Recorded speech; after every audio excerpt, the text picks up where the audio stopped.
જૂનાગઢમાં ભોજલરામ ગ્રુપ દ્વારા લેઉવા પટેલ સમાજે નવરાત્રી 2025નું ભવ્ય આયોજન કર્યું છે। ખેલૈયાઓની સુવિધા, સેવાભાવ અને કુટુંબ ભાવના જળવાઈ રહે તે હેતુથી આ મહોત્સવ યોજાયો છે।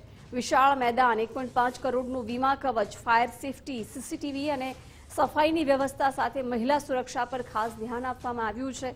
સામાજિક સમરસતાને પ્રોત્સાહન આપવા 20 વર્ષથી માતા પિતા સાથે રહેતા પરિવારોનું સન્માન કરવામાં આવશે। બેટી બચાવો અભિયાન અંતર્ગત 2 દીકરીઓ ધરાવતા પરિવારોને 10 દિવસનો મફત પ્રવેશ આપવામાં આવશે।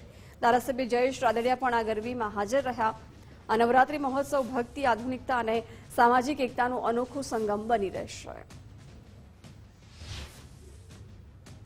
સંત શ્રી ભોજલરામ ગ્રુપ દ્વારા આયોજિત આ નવરાત્રી 2025 મહોત્સવની અંદર અમે સતત આજે ત્રીજા દિવસે તમામ પરિવાર સાથે ખૂબ સુંદર, શ્રેષ્ઠ અને સેફ માહોલમાં આજે ગરબે રમીએ છીએ।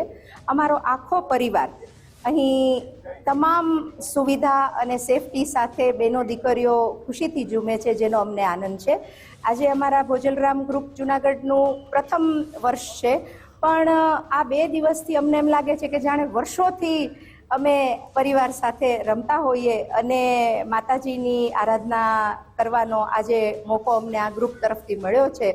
એના માટે જે પરિવારની અંદર 2 દીકરી હોય એ દીકરીના પરિવારને 10 દિવસ કોઈ પણ જાતની એની પાસે ફી લીધા વિના અને મફત આખા મહોત્સવની અંદર આ એન્ટ્રી આપેલી છે।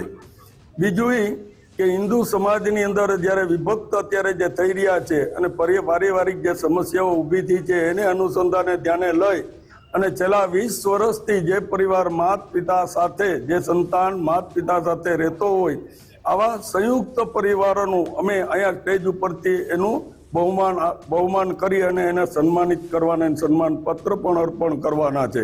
આવી અનેક વિધિ જે સુવિધાઓ અમે અત્યારે કરેલી છે અને આ આયોજન માત્ર ને માત્ર અમારા લેવા પટેલ સમાજ પૂરતું મર્યાદિત હોય। રાજકોટના સાંસદ પરસોત્તમ રૂપાલા અલગ જ અંદાજમાં જોવા મળ્યા। અમદાવાદ સ્વામિનારાયણ મંદિર બોપલ ખાતે ગરબા ગાયા હતા। જિગ્નેશ કવિરાજ સાથે સ્ટેજ પરથી રમઝટ બોલાવતા જોવા મળ્યા રૂપાલા। ભજન કીર્તનના માણીગર પરસોત્તમ રૂપાલા નવરાત્રીમાં અલગ જ અંદાજમાં જોવા મળ્યા।